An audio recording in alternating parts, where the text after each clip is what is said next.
αλλά και την επόμενη Παρασκευή στην εκπομπή μας εδώ, το ΟΜΟΓΕΝΕΙΑ ΕΔΩ ΛΟΝΔΙΝΟ.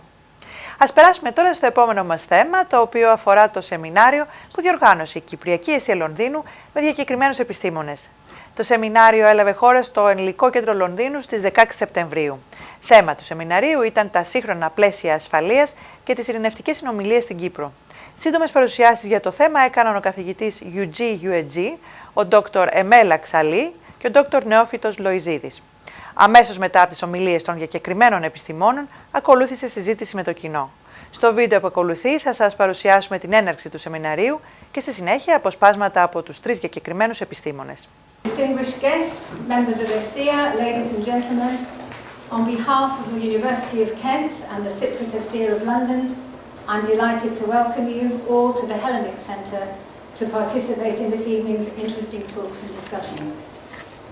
Firstly, let me introduce myself to those of you who don't know me, which is probably most of you. My name is Hellenic and I'm chair of the Cypriot Estia of London. I'm going to give a very brief introduction to our three distinguished academics, who are each going to be giving a very short speech this evening, and I'm just going to give you a very brief autobiography of each of our speakers, but you will actually see that on your seats you have a detailed autobiography of each of the speakers. So our first speaker this evening is Dr. Emel Akcali, Senior Lecturer at the Department of Politics and International Relations at Swansea University. Prior to this, she held positions at the universities of Marseille and Budapest. Her teaching and research interests span the state, society, conflict and politics in the Middle East and North Africa. She's a published author of a considerable number of books, the titles of which you have in front of you. Our second speaker this evening is Neophyltos Loizidis, who's Professor of International Conflict Analysis at the University of Kent. He has previously taught at Queen's University Belfast and Princeton University and held fellowships at the Kennedy School of Government, Harvard University. He's the author of a number of published books, again, a list you all have in front of you. He's currently working on a new public opinion survey focusing on the Greek and Turkish Cypriots' views on the future of reunification and those of the global Cypriot diaspora. This has been funded by the United States Institute of Peace and the British Academy. One thing I failed to do, I wanted to especially welcome our special guest this evening, I think Mr. Theodoros Bopsis, from the Consul General of the High Commission of Cyprus, Mr. Takuya Tanimoto, First Secretary of the Embassy of Japan, and Mr. Konstantinos Thanopoulos, Consul of the Greek Embassy, Mr. Richard Lee Smith and Adam Leakey, Foreign and Commonwealth Office.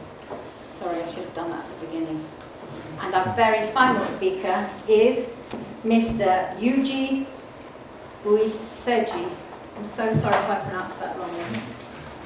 Who is Professor at the Faculty of International Research and Education at Waseda University in Tokyo. He's a peace activist, editing a number of books on peace building in Asia.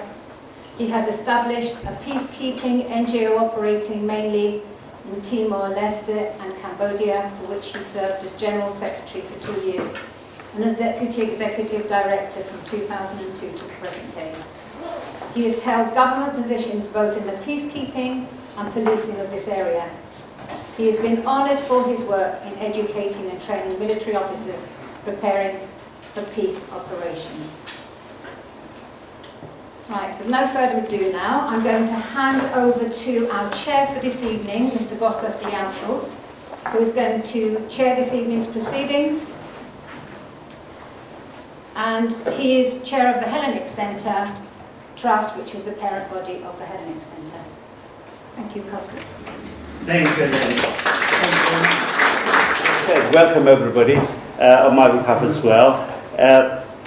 This evening's, whatever you like to call it, get together of what talks about it is most timely and appropriate, since we've just had another effort at reaching some sort of agreement in Cyprus. It has been has adjourned and they're trying to get back again. Once again, we've had more than 50 years of ideas of how to solve the Cyprus problem, none of which seem to have produced any real results. So I'm really hoping that we will hear both from our speakers tonight and from you some new ideas which we can pass back to the professionals and see if they can do a bit better than they've done so far. So without any more ado, I will just say that the format which we're taking, each speaker will speak for about 10 minutes, and I will not take questions to each speaker until the end, and then we'll take questions which we'll direct with the further speaker. But before, and I really would like to have a very clear distinction between questions which require answers and the general discussion which will follow later. I know it's a particularly Cypriot, may I call it fault, of starting with giving a whole speech without asking a question, and I would really ask you to resist from doing that. Ask your question first, because the quicker we finish the questions, the earlier we'll get into the general discussion. Okay? Thank you very much. Our first speaker is Emel Akcali, who, as you heard, is a senior lecturer at the Department of Politics and International Relations at Swansea. Emel, the floor is yours. So thank you very much, and thank you very much for the invitation. It's my first time at the Hellenic Center. I'm very happy to be here. The main question was what went wrong in the peace negotiations, what went wrong in the last ones, and that was we tried to form our discussion today around that.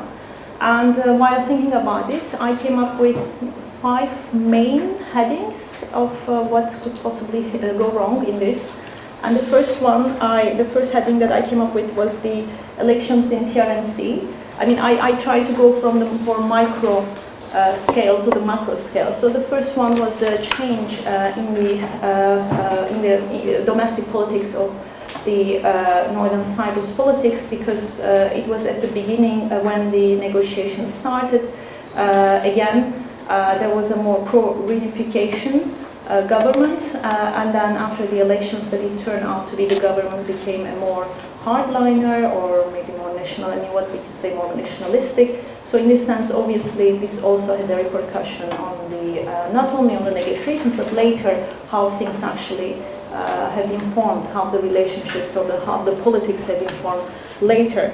And the second one, it's very important as well, because that's, although for pro-reunification Turkish Cypriots, Turkey is considered as an external actor, we all know that it is a very internal actor of the Cyprus problem today. So that's the other thing, was the internal politics in Turkey, especially everybody knows what happened in the summer 2016, the coup d'etat, and after the developments in the domestic politics in Turkey, the polarization, and also the struggle, like the power struggle within the Turkish army, and we all know about in the purge in the Turkish army, but not only that, also all the opponents, the opposition. So this, I think, had a big effect on the Cyprus question as well, which I will go into detail in the questions and answers period. So the other thing, after, of course, this coup d'etat, the security doctrine, the pro-security people, the politicians, and also the army has come up with a more hardliner security, which is called the Blue Homeland kind of security event, and this has been proposed by an admiral, and an admiral who has been a retired admiral who was in jail actually for a few years because of all this Ergenekon case. And now he has come up with this Blue Homeland doctrine that Turkey needs to protect its interest in the Eastern Mediterranean and elsewhere, because it is a country which is surrounded by 3 seas, but it has not done so much to protect its interest in the seas. So now Turkey is becoming actually it should become more aggressive. That's the whole thing. In the seas to protect its interests. And I think that this is also very important, which then has a big impact on the future of the Cyprus problem. And related to this, obviously, is the energy problems now in the hydrocarbons. Obviously, this we cannot think about this Cyprus problem separate from this question at the moment, because it is the question in the Eastern Mediterranean, and it doesn't concern only the Turkish and Greek Cypriots or Turkey or Greece, but it has some other actors, and this needs to be taken into consideration, like Israel, Lebanon, Egypt. And this Eastern Mediterranean is quite a problematic area in terms of the exclusive economic zone and continental shelf, and of course to look for hydrocarbons in this region. And it has not only become a problem between Cyprus and Turkey, but obviously also between Cyprus and Israel and all that. And I think this is becoming quite a subject right now. And I don't know how it complicates, in my opinion, the whole question, the whole Cyprus problem at the moment, and we can actually think about that also, because this is kind of the larger geopolitical. So as I said, I'm going from the micro to the macro, and then from that, that's the regional problem. So we started with the domestic, the local problem, and then more Turkey, and then this regional problem. And now there's the whole thing that we need to consider that's at the international level. So the most macro level is that the how things are in the world today. With the Trump government, with what's going on between Russia, the States, or again in Syria, or in China, and also what's going on in UK at the moment, or what's going on in Europe. The whole problem is that the Cyprus problem is not, and I'm sorry to say this, but it's not a thing of the world events, world politics at the moment, because there are so many other serious problems. So how are we going to actually, who are you going to attract in all these problems, to people, to Cyprus, in order to solve this problem? It doesn't seem, especially besides Syria at the moment, Cyprus is a frozen conflict.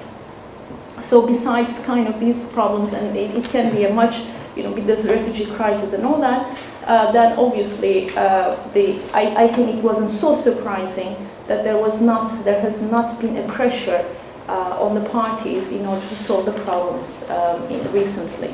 It's not like the momentum that we had when Cyprus Republic was becoming a European Union member has been lost, and then it's kind of hard to catch that momentum at the moment, I think, considering the world events or the geopolitical situation or the positioning of these world actors at the moment as well. So maybe then later that we can think about in these terms. So the domestic level, regional level, world level, and how can we situate Cyprus within all this? And obviously this creates all obstacles on the micropolitics of Cyprus today, which then hinder the peace negotiations. I just said these things in general, but I will go into detail when you ask me questions later. Okay, thank you. Thank you, Emel. Thank you very much indeed. Our second speaker participant is Nεόφυτος Λοϊζίδης, who is Professor of International Conflict Analysis at the University of Kent. Nεόφυτε? Yeah, thank you very much. Let me get this closer to you, so I'll you bring have that.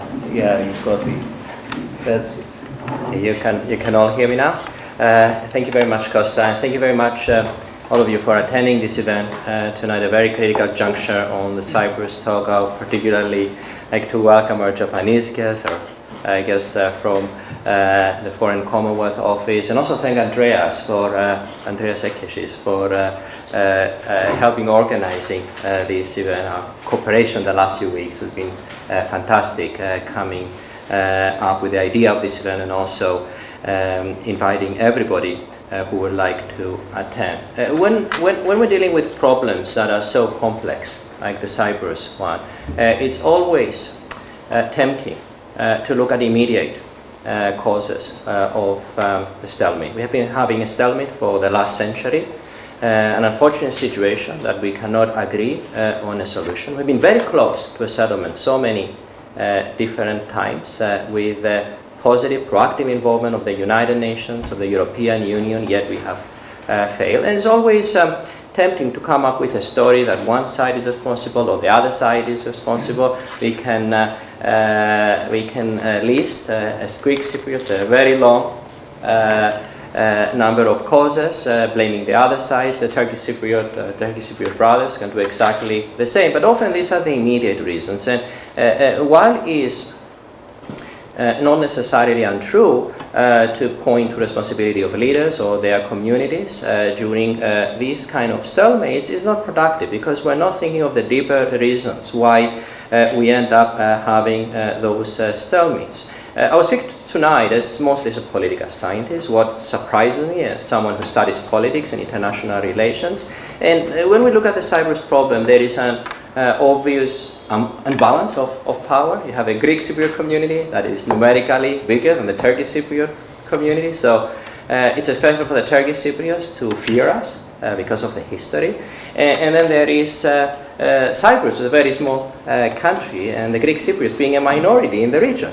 And this is how Cleridis framed the problem many, many years ago, decades ago, explaining to the international community how both communities express their fears. But since then, we haven't looked at models and examples from other countries who face very similar situations like us, and how they manage to address them. In a situation like that, where you have this double minority syndrome, where both Greek Cypriots feel threatened by a bigger country, and Emel put it very nicely. Yesterday it was a strategic death of Davutoglu. Today is a Mavi homeland of the retired admiral. Tomorrow is going to be another framing of a situation in the Turkish leadership. This inevitably causing a lot of fear among our people in Cyprus. Every time I call my father, who fought in 1974, and has experience of the war and the trauma of being subjected to a conflict, he always tells me, what is going to happen next? Are we threatened? Should we move to the gate? You should better move before October, end of October, when you can do it. Thank you very much for having me here. I was a student of PhD program at University of Kent around 20 years ago, and I did my case study on Cyprus. So, before Cyprus was part of EU, I did field research in Cyprus, and I visited both south side and north. I haven't returned to Cyprus since then, and last year, after 20 years, I visited. Something has changed, while others has not changed. I was so happy to see that there are some borders or crossing was open so that people can actually travel. When I was a student, because I was third party, I was able to travel to the north side from the south side. One of the former graduates of the University of Kent was waiting the other side of the checkpoint, and he was escorted me to his house and beaches, many other places. So I have very good memory. And I also visited a village called Pila, where the bi-communal meeting was taking place. And I met a group of young people, musicians. They formed a joint bi-communal band. They were singing a song, I think in Impila, or maybe later Paris. It was 20-some years ago, so I'm not sure which was the place. But they sing a song called "We Deserve Better." And if I'm not mistaken, the Greek Cypriot wrote the song, and then Turkish Cypriot put the music on it, and they sang together. And there are a number of bi-communal activities, and I got a list of bi-communal activities 20 years ago, and so many things were happening. But at the same time, I was told by these peace activists, some people are very much interested in these bi-communal activities, but most of them are not interested in it. So those who are coming to the bi-communal activities were quite limited. That was the message I got from the activists. But at that time, people were talking about the EU joining the EU, and we thought that would be a good incentive for both parties to get together and resolve the issues. But as you know, that joining the EU did not bring two parties to actually sign a peace agreement. Ολόκληρες τις ομιλίες θα σας τις παρουσιάσουμε προσεχώς στην εκπομπή με το φακό του Hellenic TV.